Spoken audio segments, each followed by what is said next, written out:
All right. Just to be respectful of everybody's time, we'll go ahead and get rolling and let Derek do his thing. Just brief overview of why I think it's important to have this kind of meeting today is let this ginger in. We all know there is a ton of noise revolving around AI and search and everything else. So I thought it was important to have somebody like Derek come and talk to us and tell us what is still important as far as the old school tactics with our profile, Google profile, SEO, along with the new AI search um, parameters and all that kind of stuff. So hopefully that is what you're about to talk about, Derek, and I framed that correctly. If not, he will correct me here shortly. But Derek, I will let you take it away. Appreciate everybody being here. Sweet. Hello, everybody. All right, can you see my screen? Seeing what I'm doing here? Hear me Yes, good? sir. Everything good? Sweet. All right. I So, and I I actually love go your ahead. thumbnail. Wait. You need credit for that. That's amazing. Okay, I'm done. What? Oh, the punch in the face thumbnail.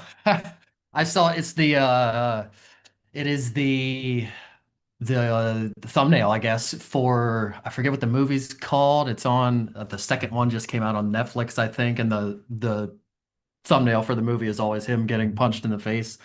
And I was like, oh, that's cool. So I made one in AI of myself, but I didn't have any reason to use it really. And then this came along and I wedged it in there and tried to come up with wording to go with the picture. But yeah, thanks. Got a little bit creative with that with the help of AI. All right, so somebody else coming in. I didn't put this in my presentation, but I did hear Clint say, old school versus new, and obviously I'll be mentioning it, not formally in my slide deck, so to speak here, but essentially everything we're going to talk about, the good news is all the old stuff really still applies. It's all really the same stuff. There are some nuances for AI and how to win with AI and game AI. But really, all those things that we would talk about to get into AI search and show up more and to look good when people vet us are all the same things that were always true with traditional old school quote unquote SEO. So the good news is everything we're going to talk about, like it says, is AI visibility and traditional local SEO. It really applies for all the things. There is hyper awareness around SEO now because AI is in the picture, and that's everybody's talking about that. So now everybody cares about it as SEO because AI, it matters for AI, but really it's really all the same stuff for the most part. There is, yeah, I'll just leave it at that. So I don't actually have a slide deck. I created a basically a web page with Gemini, vibe coded it. Some of you are doing that. Maybe I'll do a session on vibe coding, basics of vibe coding some point. But I figured I'd vibe code a little web page so that everything is on here. And I'll even share the link then. Whenever I go back to Zoom, I'll give that link. And then you can come in here. This is the slide deck. So this is your access to the slide deck. And there are also, and I'll talk about all these things, and there are links to a couple of checklists and a bunch of cheat sheets that I'll talk about. So that's all right here on this landing page, as well as if you need to get a hold of me or anything, discovery call buttons, all the things. And just for reference, we're not really doing a vibe coding call right now, but I made this in a fire company meeting last night in about an hour. Really, the scaffolding and most of it was done in like 15 minutes. I made in my Google Notes, made an outline for it, then went to Gemini, which can see my Google Notes. I didn't even have to copy and paste it. Make a cool web page dynamic, don't have to tell it much, web page for a presentation I'm doing out of this outline. Poof, it comes out. 30 seconds a minute later, and then you go back and forth a few times to say, hey, change this text to this, change this color to this, make this image, my logo go here, add a discovery call link or whatever. But this here was total time to make, all compressed, maybe 30 minutes. There was here and there like reading it in the gym and change this text here, 30 seconds here, minute here. But so you can do this kind of thing for listings or for all kinds of stuff. And then there's just a share button, and this is what you're looking at here. So this will be available to everybody. This is the slide deck, and it will have links to all the cheat sheets that I'll talk about as I go through here. Myself, I think everybody here pretty much knows me, but for those that don't know me, I'm Derek Bix. That sounded like a In voice I businesses, know. what is the disposable income in that area?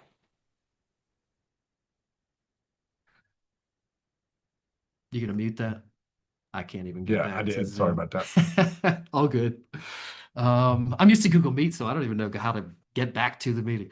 Um, so yeah, this will all be available. You can do it yourself, yada yada. So, oh, I'm Derek, Derek Bicksler, real estate agent of 20 years, turned marketer for real estate agents. I still do real estate too, but do more of the marketing, and all my marketing is centered around local SEO.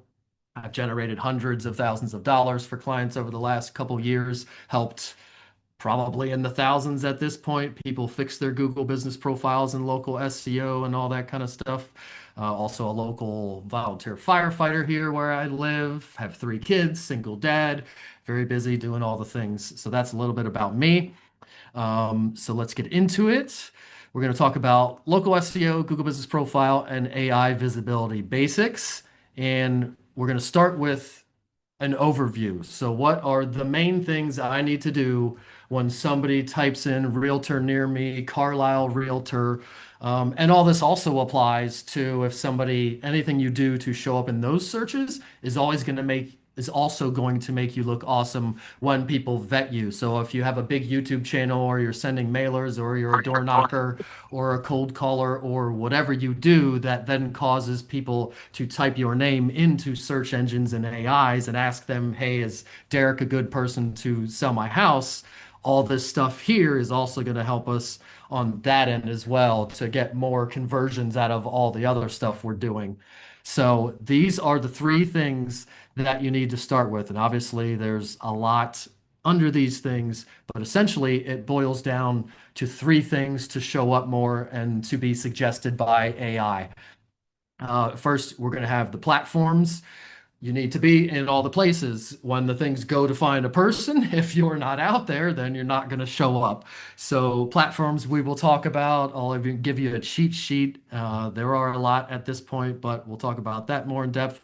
And that's kind of the easy part in my view. Platforms are just motions that soon AI will be able to go do. You'll just be able to tell your AI agent, hey, go to all my platforms on this list and make sure the photo's the same, this is the same, everything's the right brokerage, all the stuff. So the platforms kind of, that's just actions you have to take, but very important. So we start with the setup, just like if you were building a business.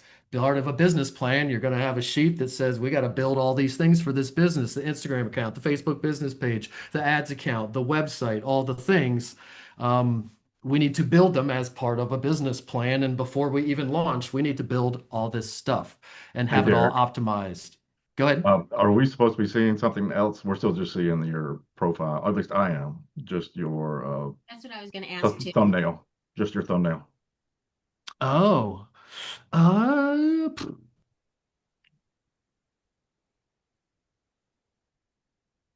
thought I shared entire screen. I usually share entire screen here because I will jump around. Is that better? Yes. And now you see when I do stuff. Yes. All right, Yes. sorry about that. So, as much as that picture is cool to look at, better to see what I'm talking about. So, the three things we're talking about, first one, like I said, is platforms. We got to exist in the places, be findable, look good there, all that stuff. Second one is website. Website used to kind of be under platforms and kind of in with all those things. It was just in with that list of optimize all your stuff. It was kind of equal to a Facebook business page. Most people didn't spend much time on them. You kind of got some minimal thing as long as it's got some home search on it and a little about paragraph and looks okay, couple of pictures, home valuation thing. Nobody spent much time on them. But now they are much more important, and they were important and more important than people spent time on before. But now with AI, everybody's paying a lot more attention to them. So now this is a separate item all to itself. And the work that if you did what you need to do, and we'll talk about some of that stuff, uh, it will take up some effort. So the website is its own entity, its own step in showing up, which makes sense anyway, because traditional SEO is for websites. It's not about AI or showing up with Google business profiles or Facebook business pages and all that stuff. SEO traditionally is websites. So it's just, again, kind of a return to what it always was, the importance of a website. And the website is something you have full control over without anybody dictating anything other than some home search widget or something that might dictate something. So, website is its own thing. And then the third thing, and possibly, not possibly, it is the hardest one. It's the one that not many people do. So if you can do it, you're going to beat everybody out for sure. And that's building clout and authority and off website, off platform interactions and mentions from people across the internet. And we'll talk about that. Obviously, that's harder to do. So that's why most people don't do it. But we'll talk about some of the things you can do to build some of that clout and authority and make sure you're getting some of that. So we'll start with the platforms you need to be on. Well, we won't start with the platforms you need to be on. There's a list down there. We'll start by talking about platforms. First step is obviously you need to be everywhere. So that's where the list I was mentioning comes in. If you click it, it's just going to take you to a Google Doc. And you'll see that there are 30 plus here. Two of those are commercial, so most people won't do those. So 28 or so, or no, it's plus two commercial. So there's 32 here, two of which are commercial, plus local chambers, economic development orgs, networking groups, news outlets, blah, blah, blah. So there's at least 30 here that you will need to not necessarily have to exist on all of them, but the places you exist on, you need to audit them and make sure phone number, name, and location are the same, and just make sure everything's consistent, and make sure you exist places if you don't exist there. If you don't have a Google business profile, period, you need to have one of those. If you don't have an Instagram account, you need to have an Instagram account. All those core things that you should have, if you don't have them, you should build them and have them. And then make sure they are all consistent. And then the next thing to do after you're on all the places, and a note here with the aggregators, and I should probably group them by aggregators. I haven't done that. This is a live document, so if you get this link to this document off the website, any changes I make, updates, that will take effect on what you see. Any aggregators like Fast Expert, Experience.com, Homelight, Rate My Agent, Rank My Agent, Real Trends, Real Satisfied, 8 million of them, Bird Eye, Trustpilot, yada, yada. Just because they're on this list doesn't mean you have to be on all of them, but I would recommend being on at least a couple of them. My favorites are Experience, Bird Eye, and probably Fast Expert, because things like ChatGPT are blocked from seeing the number of reviews on your Google business profile. And even Gemini sometimes has problems seeing that. So you need to make sure that when somebody asks, is Derek a good person? Or they're just asking for Realtor near me, and the thing is going out and seeing how many reviews people have, you need to make sure those AIs see every single review you have out there. You can't leave it up to chance to find them. You need to do everything you can to make sure they see every single review everywhere. And the aggregators pull in reviews. So you sign up for Bird Eye and then you connect it. It pulls your Google business profile and your LinkedIn, or not your LinkedIn, your Zillow, and whatever else. Most of them link to all those same things. And then on your Bird Eye landing page, it shows your Google reviews and your Zillow reviews, yada, yada. So then ChatGPT can see your Bird Eye profile, which has your Google reviews on it. And then it can see all your Google reviews, how many you have, all those things. So being on at least a couple or a few of the aggregators is important for that visibility of other AIs or all the AIs, Gemini included, to see all the reviews you have, in addition to website things that we'll talk about. You also want to be spelling that out on your website specifically as well. But as far as the platforms list here, I would go through this, make sure all these are the bomb and the same.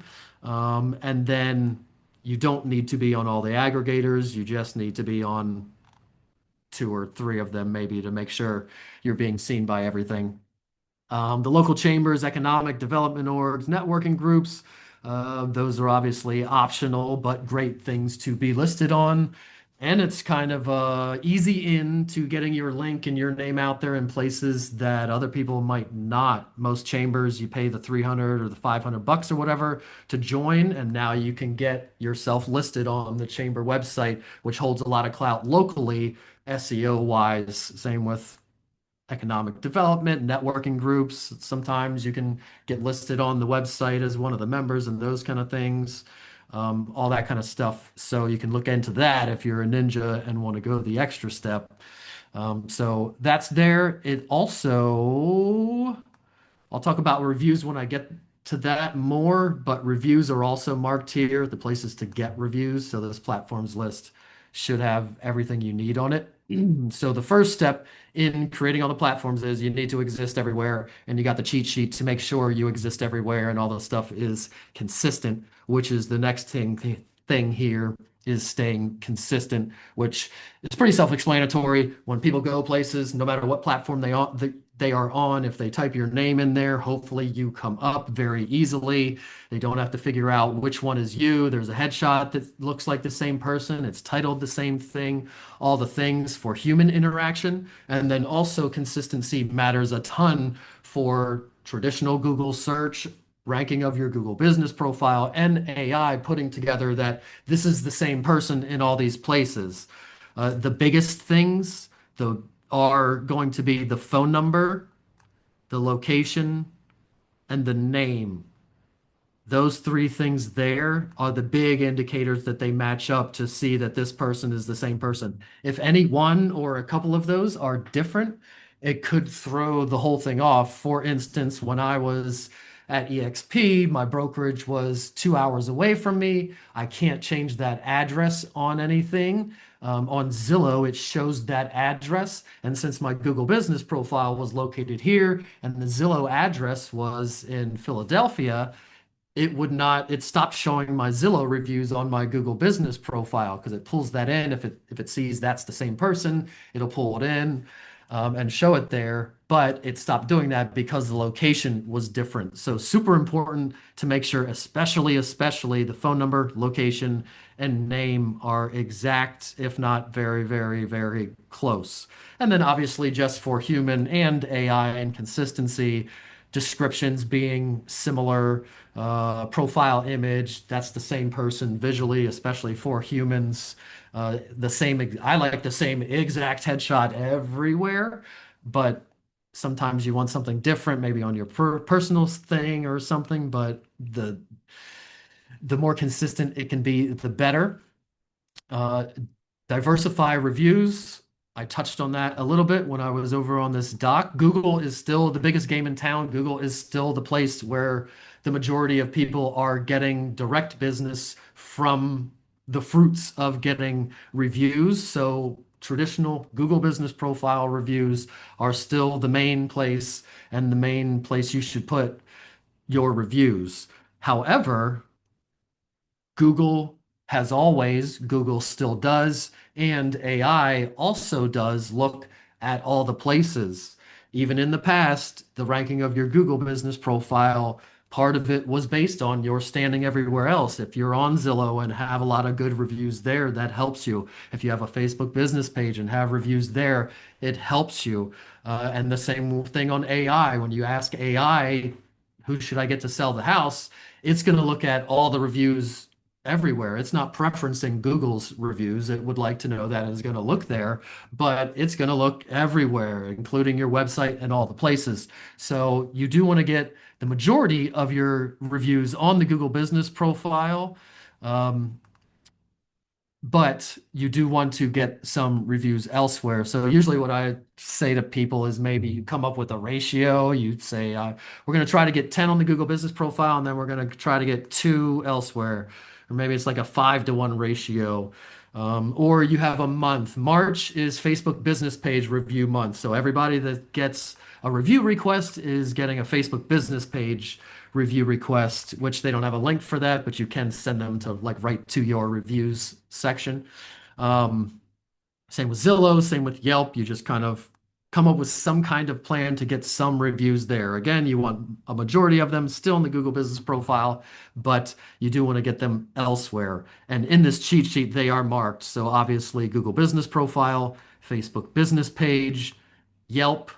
I hate Yelp. Everybody hates Yelp. Their algorithm is built to not allow to sniff out reviews that were solicited. You're not supposed to ask for reviews there. People are just supposed to feel overwhelmingly compelled to leave you a review, good or bad, on Yelp. So it's a little bit tough there. People do it. I do have a client that's been doing it pretty well, getting a few there. But the things do look at Yelp and it holds a lot of clout. It's one of the main review platforms. And then Zillow is real estate's biggest industry site. All the things like to look at what if there was some Zillow for insurance agents or Zillow Angie's List for contractors or whatever. It's going to look at those industry sites and check you out there. Zillow's the biggest one. Zillow's the one that's integrated with ChatGPT. Zillow's the one that's cited the most when you ask anything real estate related about real estate or people in anything. So Zillow, super important also. If you got a whole bunch of reviews on Zillow back in the day before Google was a thing, and they're still sitting there, and you got like I think I have like 40 there, so that I don't even know how I have that many and haven't gotten one forever, but still counts towards my total review count, and they're still sitting there. I should go get some new ones because then recency shows all that yada yada. So you do want to get ones on other platforms. One good way to spread out a good hack, if you want something simple, would be everybody that has a Gmail email address gets a Google review request link. Anybody that has anything else gets a review request on some other platform. Reason being, if they have a Gmail, they already have a Google account, they more higher likelihood that they have given a review before. So if they give you a review, first of all, higher likelihood that they will do it because they don't have to create an account first. And if they gave a review before, higher likelihood that this one will show up for you. But if I send my parents with an AOL address that have never signed up for a Google account, never left a review, and they go do it, that reeks of spam, brand new email address, signing up for an account, immediately giving a review to some business, might not even show up. Plus, it's a hurdle for that person to go through to try to give you a review. So, Gmail users get the Google Business Profile review request link, and others get your Zillow. Zillow, you have to have an account too, I believe. And Facebook, obviously, you have to have a personal account to leave one on Facebook. And Yelp probably too. So it's the same elsewhere. Facebook people, most people have an account, so that shouldn't be a problem. And Zillow also, if they bought or sold a house in the last 20 years, they probably have an account there already, hopefully. So that's a little hack there, and you can reference that for where to diversify your reviews. Um, and if I didn't put it in there, if something gets shut down or you get locked out of something, or if your Google Business Profile gets suspended, it's good to have reviews elsewhere. And I didn't put this in there either, but best practices for reviews to back them up because they do change algorithms and you'll lose some and you don't know why and they don't come back or some come back or you have a catastrophic missing of a lot or whatever. Best practice would be to take literal screenshots of every review that which sucks if you have 100 or if you have a lot of reviews because only so many fit on a screen. But if you can scroll out, it still make sure it's legible, show the full review, click like view more, make sure the whole review is viewable, make sure your whole reply is viewable, and the name and everything. So take screenshots of every review you have in there and then save those somewhere. Pain in the butt, I know nobody does it, but you could do that. And then They really want that stuff. They want the name of the review giver. They want to see the review. They want all the stuff. If you ever put a help ticket in or have any prayer of getting them back via a help ticket or talking to Google, you got to spoon feed them all the stuff. So screenshots is a way to do that. You can also go to Google Takeout, just Google Takeout, and you can download all your business profile reviews along with a whole bunch of other stuff, but you should be able to download your Google Business Profile reviews in file format also if you want to do that. So your reviews on Google, you can back up that way and then will help you getting stuff from Google. But then also you could use them in other ways, put them on your website, use that as a shortcut to put them on your website and that kind of stuff. So reviews matter. I should just talk about reviews only because you could probably do nothing else and just destroy reviews over everybody else, and you would win a lot of the time. And reviews matter even more. But right here, we're just talking about getting reviews in multiple places as far as platforms go. And then highly accessible. You need to have your phone number and your email address and your website and all the things on every single platform. I routinely look for a referral agent, and if I go to two things and there's no phone number, even like you even go to website, Instagram, Facebook, and those three don't have a phone number, I'm going to somebody else because now you're a pain in the ass. So you need to have that stuff accessible. And for consumers, they're not going to go three places trying to find something, especially if they're not looking for you specifically or really want to work with you. Everything needs to be very, very easy. Contact you at the touch of a button, a fingertip, a slight scroll away. You want to be highly, highly accessible. Websites having contact me and calls and all that thing everywhere. Not everywhere, but in enough places so it's super, super easy. So being highly accessible on all the platforms is super important as well, especially for the human conversion side of it. And also, like I said, having that phone number being on everything and the same everywhere. The phone number is a big thing for all the things to say that's the same person. So, phone number for sure on all your stuff. And again, that platforms list is right there on this landing page if anybody wants it later. The second thing we were talking about are website strategies. So the four main things you need to do, obviously, first, wait, should I? I never pause in these things. Does anybody have any questions or anything on any of that platform stuff? And Clint, I'll leave it up to you if there's I anything know in chat somebody in or the anything. chat asked about Nextdoor, the Nextdoor app. Would that be one of the platforms to consider getting on there? Is that on that list? It is not. Good call. Good Now job, you Tim just Mabry. added Way to work go. for everybody.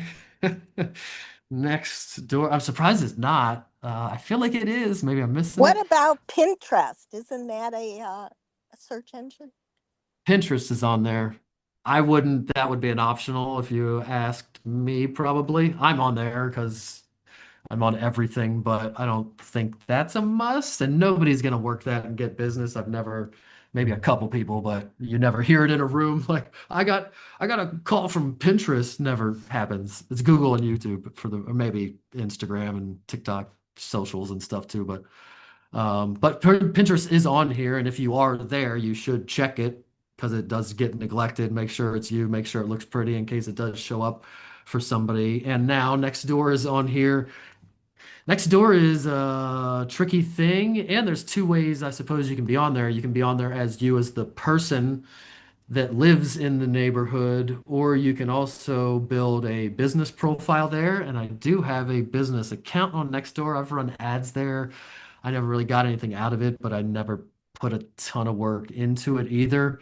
I think the way to win with Nextdoor is probably like with the neighborhood, you as a person, possibly, maybe in conjunction with ads, and you as a person just being helpful and just being active and not ads or being so businessy or whatever. But thanks, I did not have Nextdoor on there. And then Man, I thought I was good. What's up?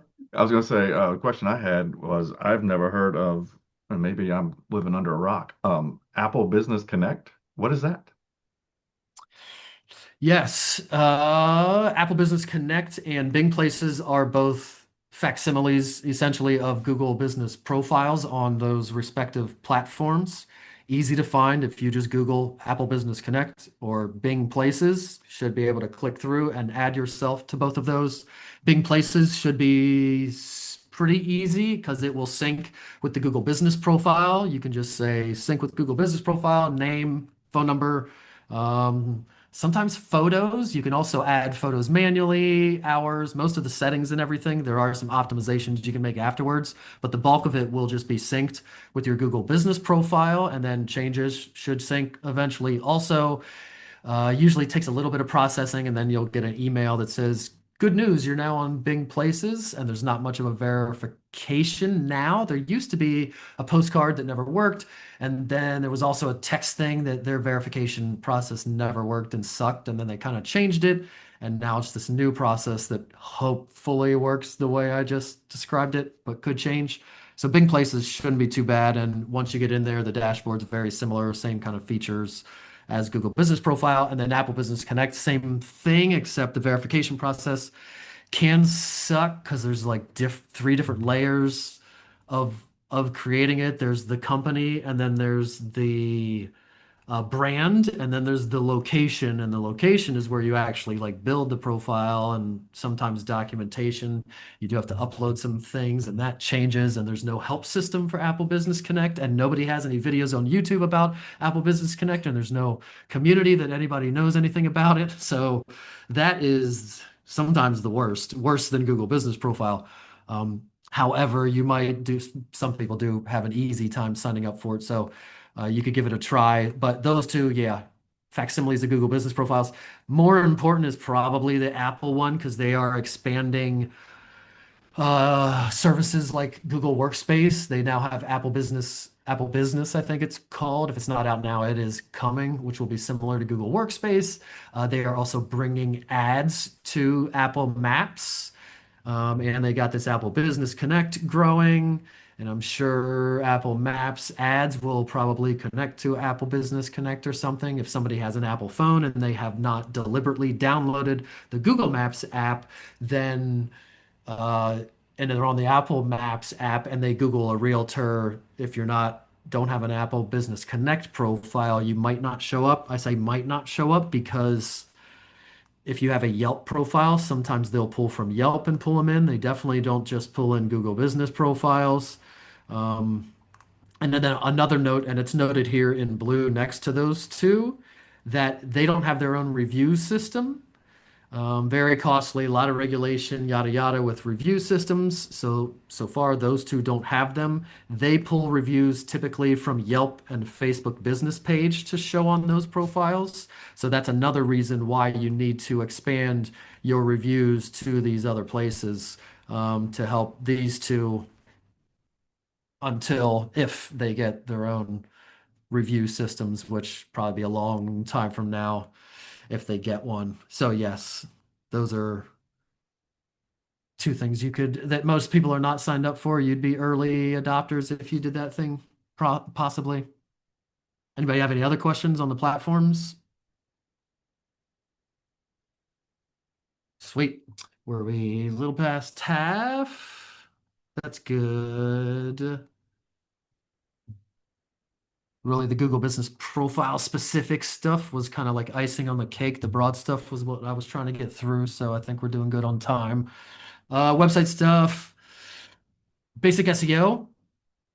That's things like your title tags, your main site title, your main site description, all those things. It's usually one page in WordPress. There's like a settings page that you click on if you have bold trail or lofty or whatever. There's almost in every builder, there's some place where you click and it gives you a page with all your main website settings. You need to go in there and first make sure there's something in all of them. Sometimes there aren't even things written in the places.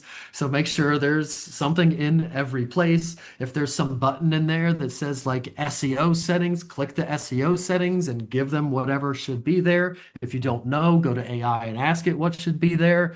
So the first step is just setting everything up fully, similar to the platforms. You don't just minimally create it and not really use any of the features or do anything and move on with your life. You need to really set it up and make sure everything on the back end is consistent. If you go into this website cheat sheets link here, it is a document with a bunch of other cheat sheets, but one of which is basic website SEO settings and optimizations. So there's literally in that document a list of, I think it's 8 of those settings, and then copy and paste what your tagline should be, copy paste, change my name to your name, change my brokerage to your brokerage. I won't go deep into all of those things, but there are cheat sheets here for those back end settings. So you need to make sure it's set up correctly. If you're not naming, if I'm not saying Carlisle real estate agent in anything, then nothing's going to scan my website and pick up that I do that. So you need to be saying these keywords in the right places. And the place you start is all the back end main website settings. Um, Consistent expansion. A website is not once and done. You don't just, again, create it and move on with your life. You should always be creating pages, whether they're blogs or new pages. That's a whole thing on its own, me talking about that. But you should always be creating new pages. Google and SEO also loves consistency and recency, just like YouTube and Instagram and any socials. If you don't post on a regular basis and talk about the same thing, they won't start looking at you as an authority and sharing you with new people. Same goes for SEO. If you're not consistently putting out content, telling all the things that you are the authority in the topic or topics that you're talking about, then it's not going to work. So if you can get on some kind of, I make a new page or I blog post once a week. Once a week is good, not too cumbersome these days, especially using AI and automations. You still need to have a lot of interaction and proofread, blah, blah, blah, all that stuff. But much easier these days. So start with like a 1 a week kind of thing. And every week you're creating a new page or a blog and you're submitting it to Google Search Console. And you're continually expanding your website.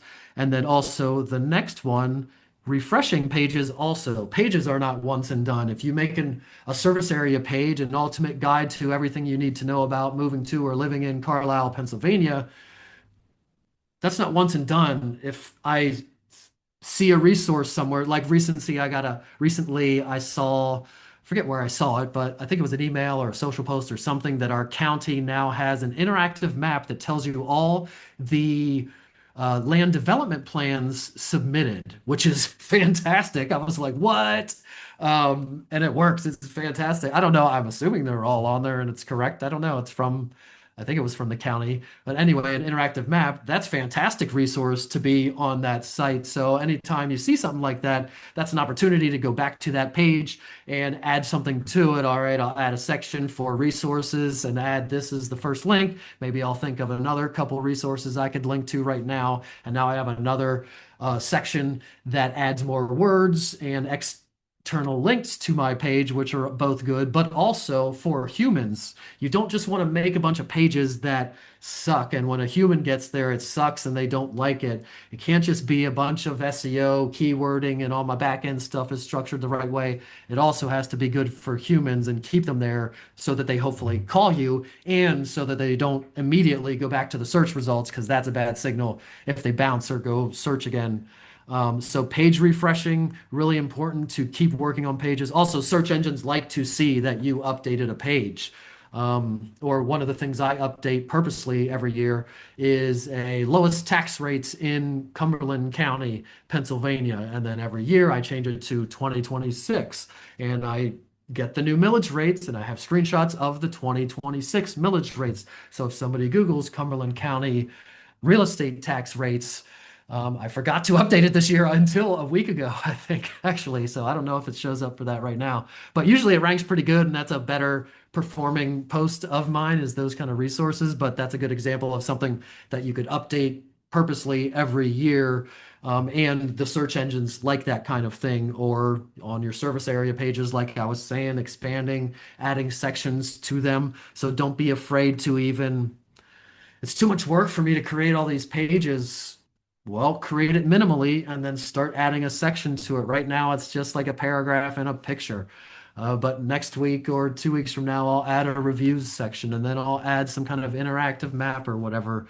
So page refreshing and still working on pages after they are created. I almost said done, but the whole point is here they're never done. They can always be improved. Um, Pictures made better, videos added, whatever you want to do, or stuff that's wrong and needs to be changed. So page refreshing is good on a website, and then strategic blogging. I say strategic blogging because there's a lot of talk right now about blogging. Everybody's like, I want to blog. How do I blog? I need a blog on my website. I'm going to start blogging.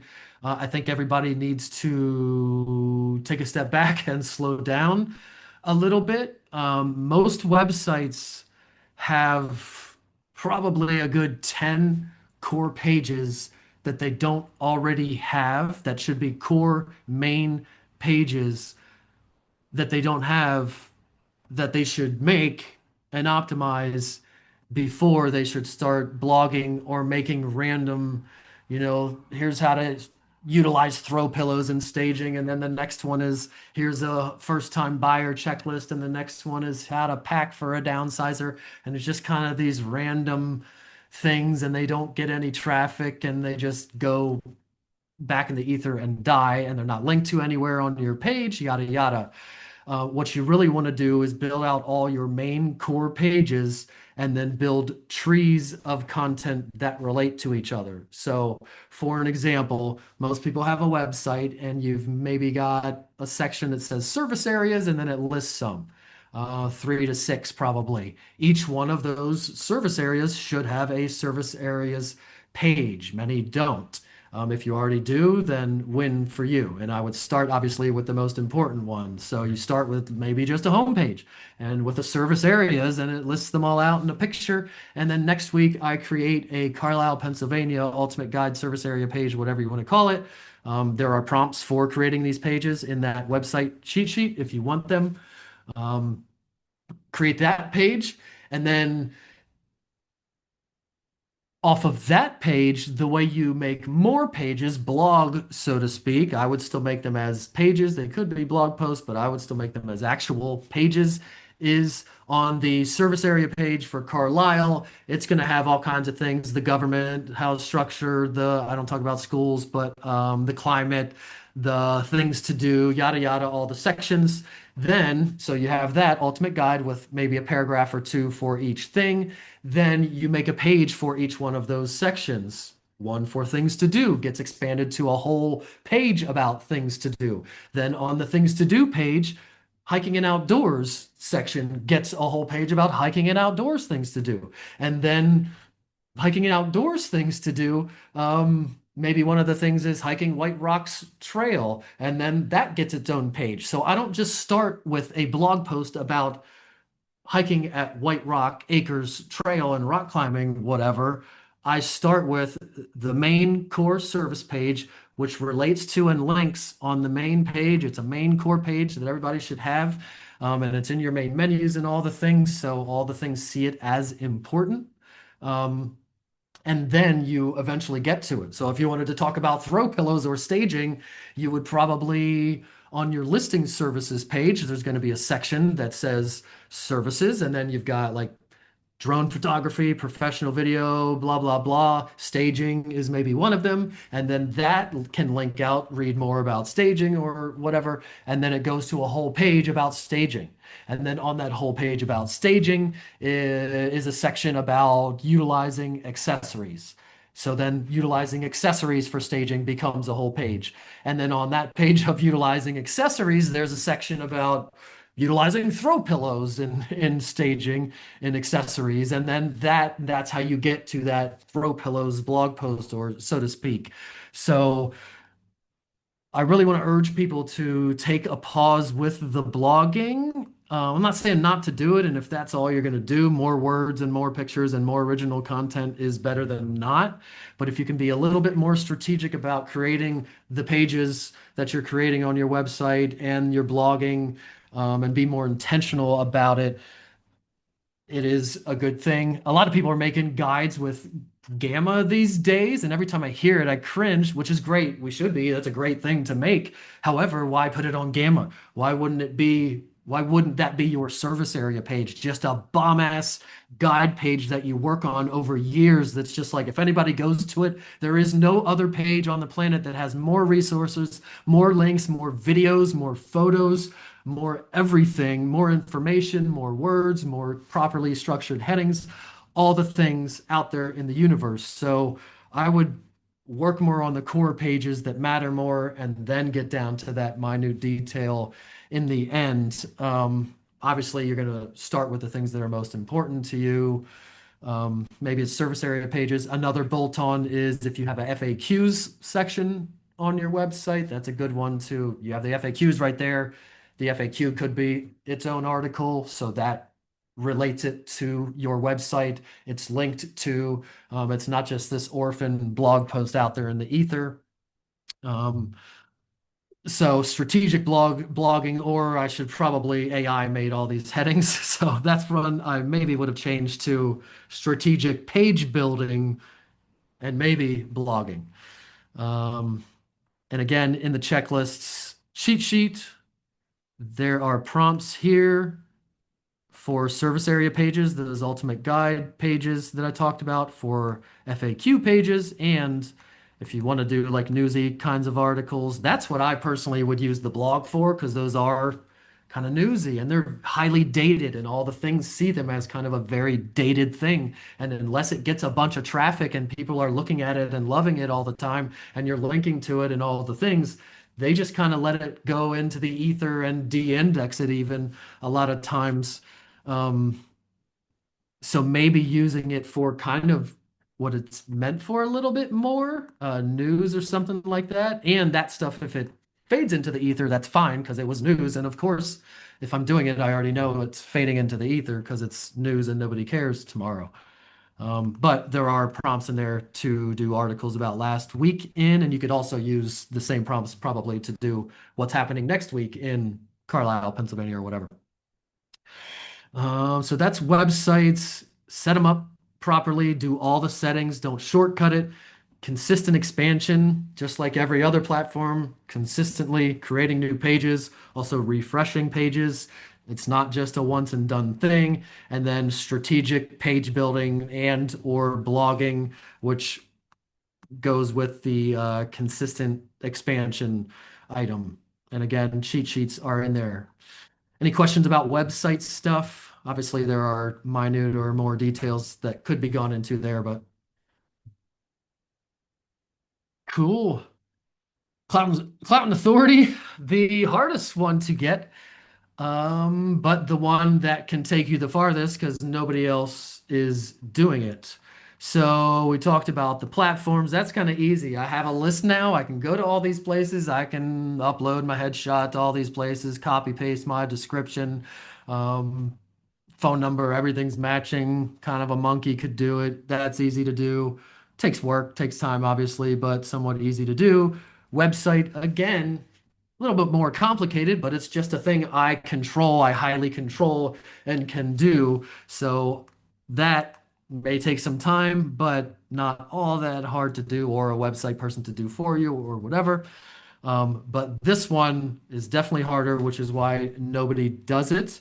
Um, it is increasingly becoming more important because especially AIs want to see more than reviews, which it kind of knows you can game, more than just profiles set up, more than your website, your own website saying you're awesome. And it's kind of amazing how much they trust your own website. Whatever you put on there, it kind of reports back and takes as gospel.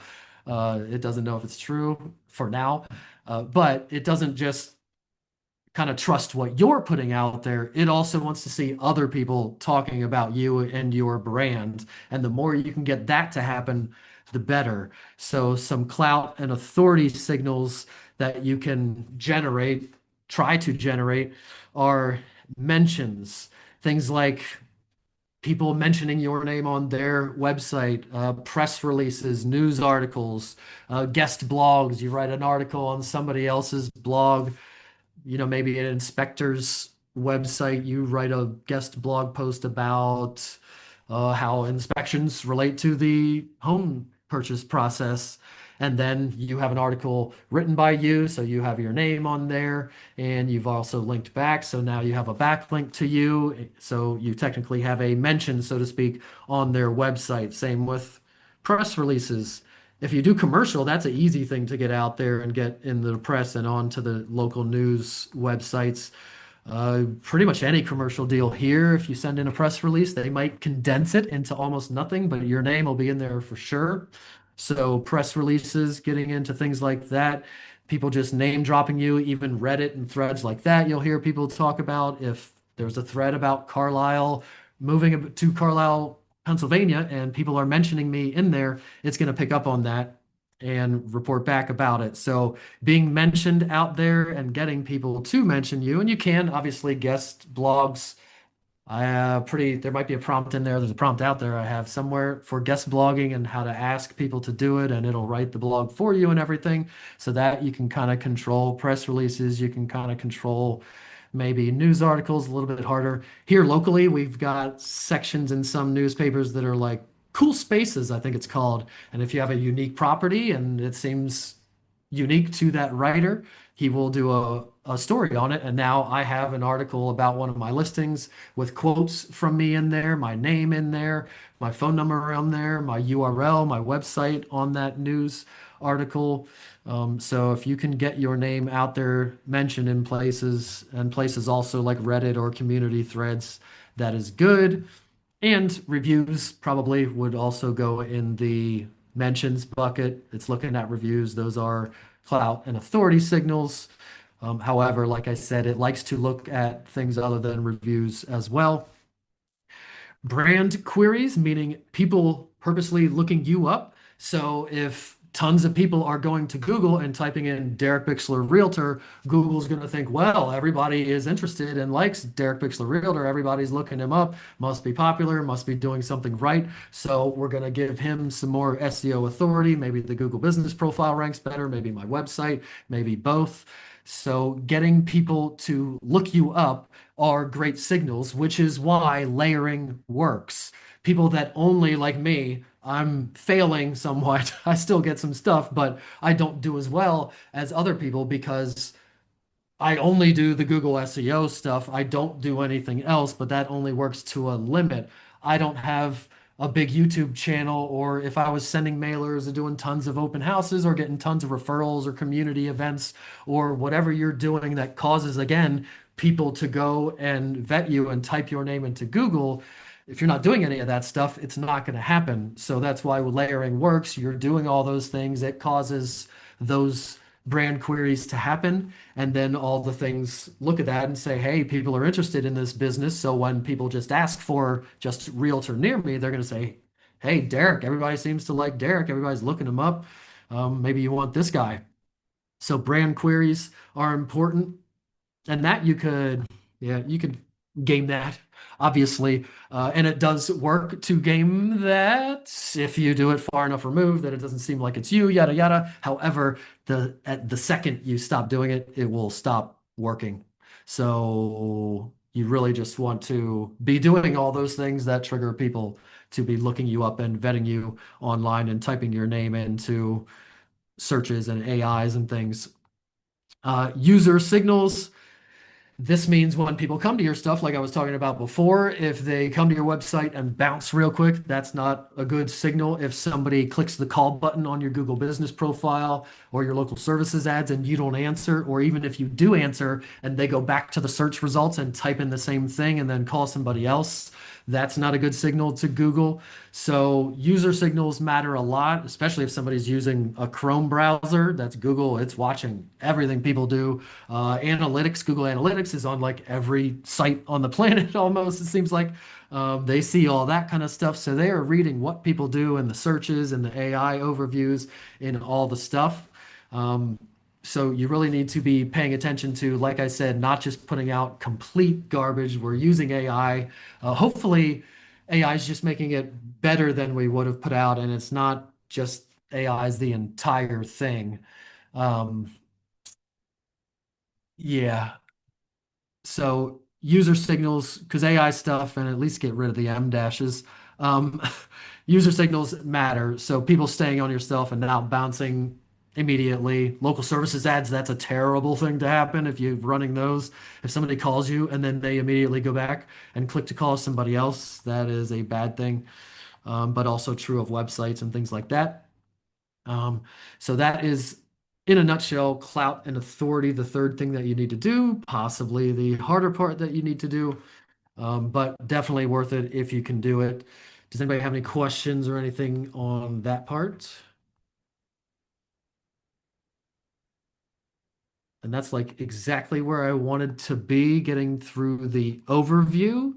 I can gloss over, or we can stay long, or you can look at these other things yourself. The rest of these things are in here are specific to Google Business Profile. So under here, under Google Business Profile, we have the main ranking factors, lists them out. And over here, your ongoing best practices for the Google Business Profile. Basically, what you should be doing on a weekly basis or on a per closing basis. If you have a closing every week, then really just kind of do this checklist for each closing. If you don't have a closing every week, like I do more marketing than sales. And if I want to do it on my Google Business Profile, I'll pull up the multi-list and pull up all my past sales and find one I haven't added to my Google Business Profile, yada, yada. I'll ask any random person for a review, etc. So this can be a closing checklist or a just weekly checklist. Manage reviews, try to get a review a week. That's a good starting point. Most people aren't even doing that. Once you're doing that, then you can start looking at competitors and how many am I getting compared to competitors, that kind of stuff. Photos, at least 1 or 2 photos a week. Videos now, you need to add also. Those can only be 30 seconds. And I've got a whole soapbox about what those should be. Essentially, your photos should be untouched, nothing done to them, no logos, no design, no phone numbers, no emails, nothing. Just a nice, pretty, pristine collage of houses and faces, client pictures, kind of like you're seeing here. Like a nice, classy scroll of kind of like social proof, and it's screaming real estate. That's what you want for your photos. Posts and updates. I post testimonials once a week. You don't need to post more than once a week.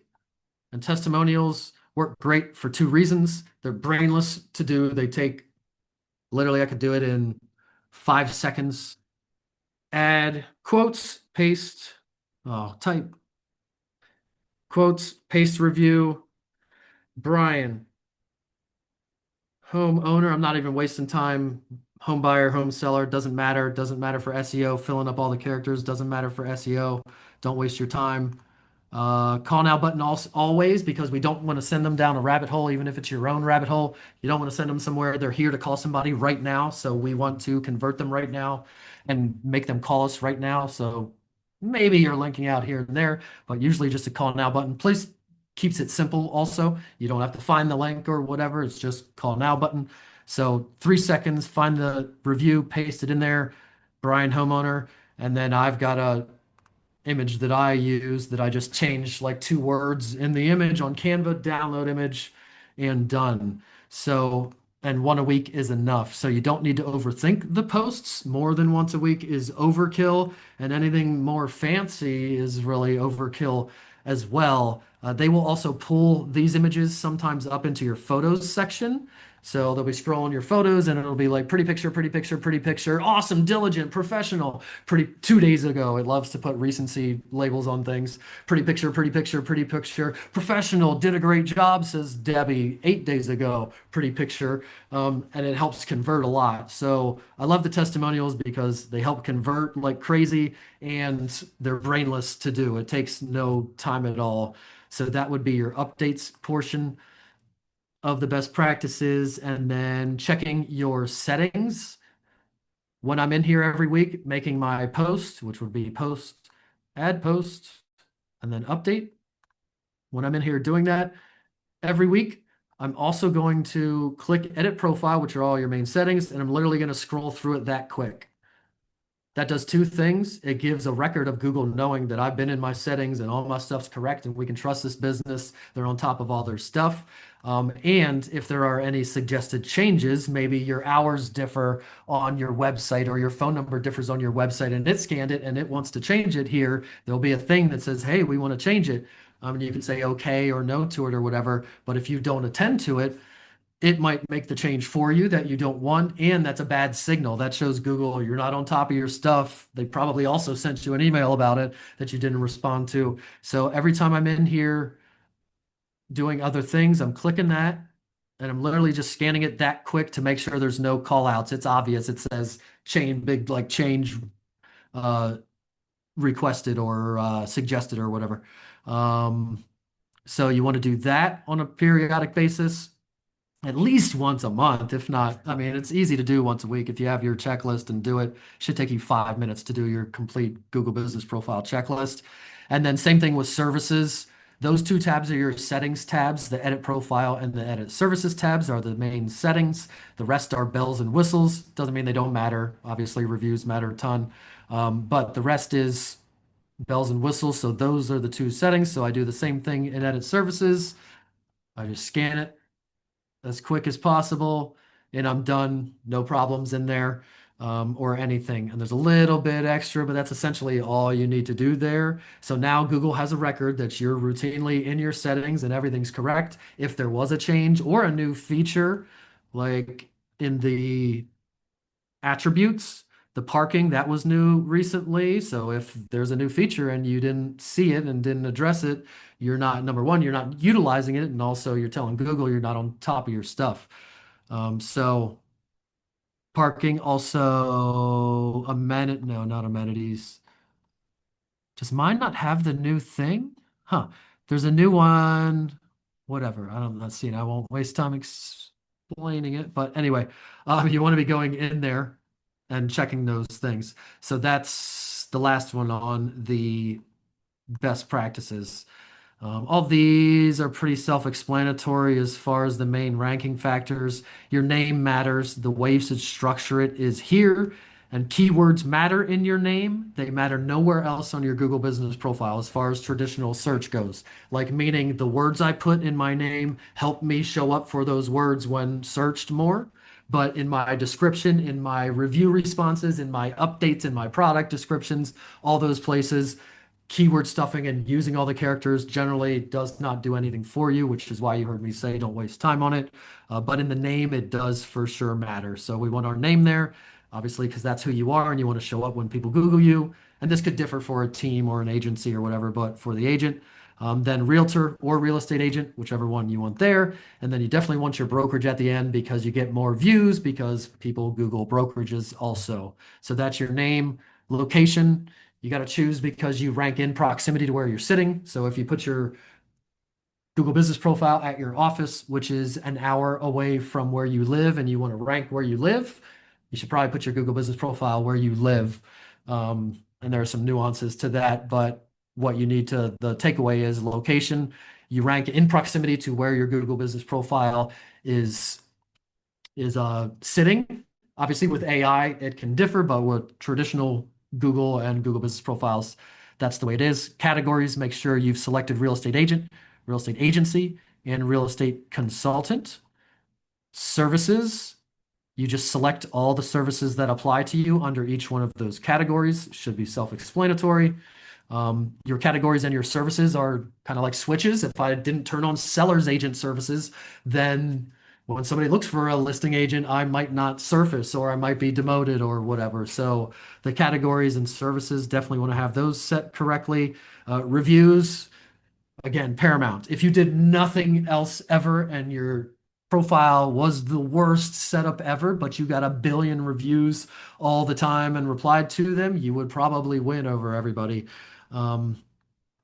And increasingly with AI, it's looking for social proof. So reviews always matter. If nothing else, just review mantra everybody should always be thinking about always getting reviews, and whether it's on Google or elsewhere, like I talked about, reviews always. And then your website, like I said, that's probably the least known, most impactful thing for the Google business profile ranking. If your website is SEO optimized and doing well, it can help the ranking of your Google business profile directly. So the website is also very important for your direct Google business profile ranking. And that's it. 8 minutes over. Not too bad. Anybody have questions about that? And I do have time, so if anybody does have questions or specific questions or situations or something, I can do that a little bit. Jim Mabry, do you want to ask your question? Are you able to come off mute? Good morning, everyone, or good Portland morning time. If Morning. clients write a review, say they wrote one like 10 years ago, and you've now since sold them another house, what are the best practices there? We love that question. Best question. So every email address can only leave one review. So if they had another email address, or it's a couple or a family, and there are other members of the family that have not left reviews for you, they could leave reviews under their email addresses.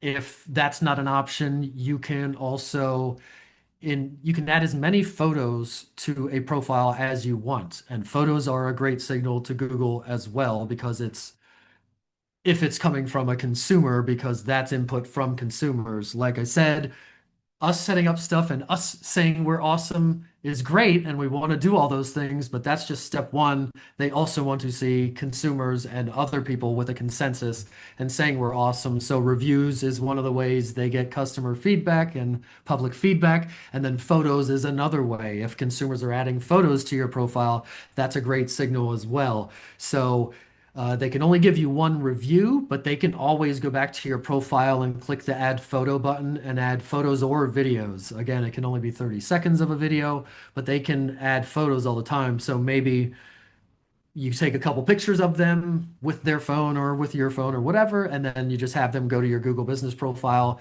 and add those photos there. They can also edit a review and add photos to a past review if there aren't photos there. That could be an option as well. Google loves to showcase reviews that have photos. Like when you look at a Google business profile, usually they are not by default in chronological order. They are chosen by the ones Google wants to showcase.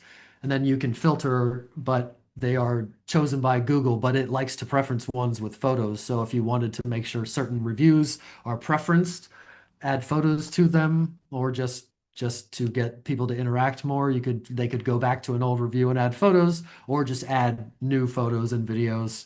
Like the Climbnasium, my climbing gym, if you went to that Google business profile, I think their showcase image right now is a video of me climbing a route from a while ago. But I routinely add photos and videos there, and I kind of dominate their photos section on their Google business profile. But that is good juice for them, because that's consumers adding stuff rather than them always adding the stuff. So that's something you could do, or obviously get reviews on those other places too. That would be an obvious choice.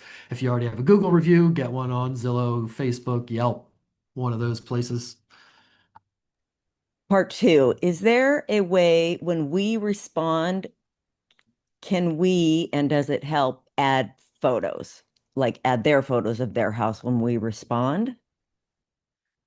You cannot. You could send it to them, like I said, and say, hey, add this to your review. The likelihood of them doing that, who knows?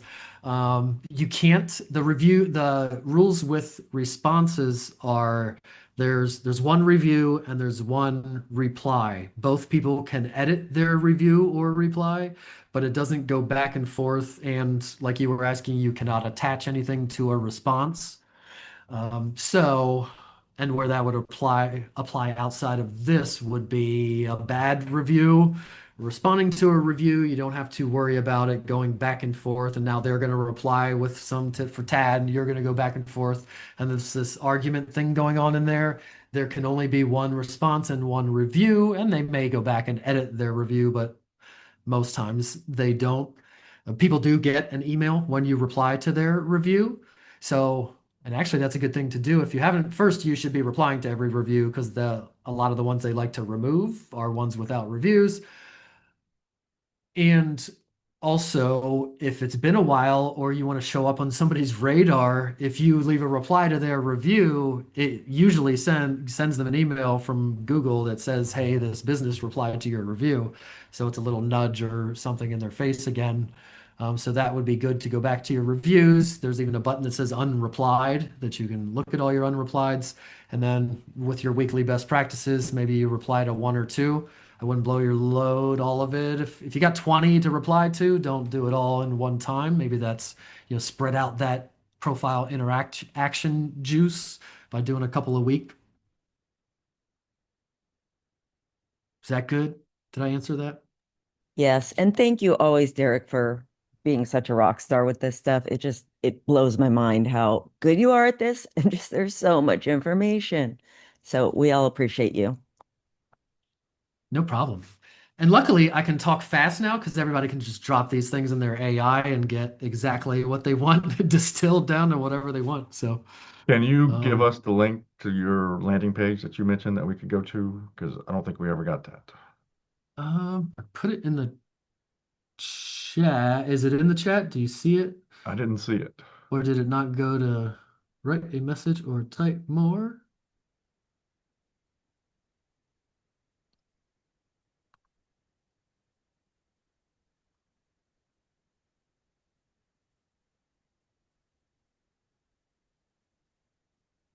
I mean, you can see my screen, right? Am I not? Yeah, I can see your screen. Is it just the website address there? Yeah, yeah.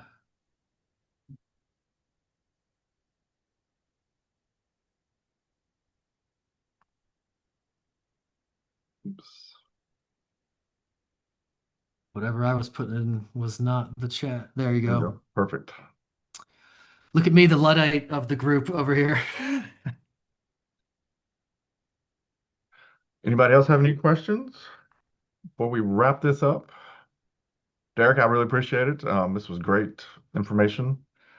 I know I've realized I've been doing probably the Google post wrong and the photos wrong. So that was great tidbit and actually much simpler way to do it than what I've been doing it. So I appreciate that.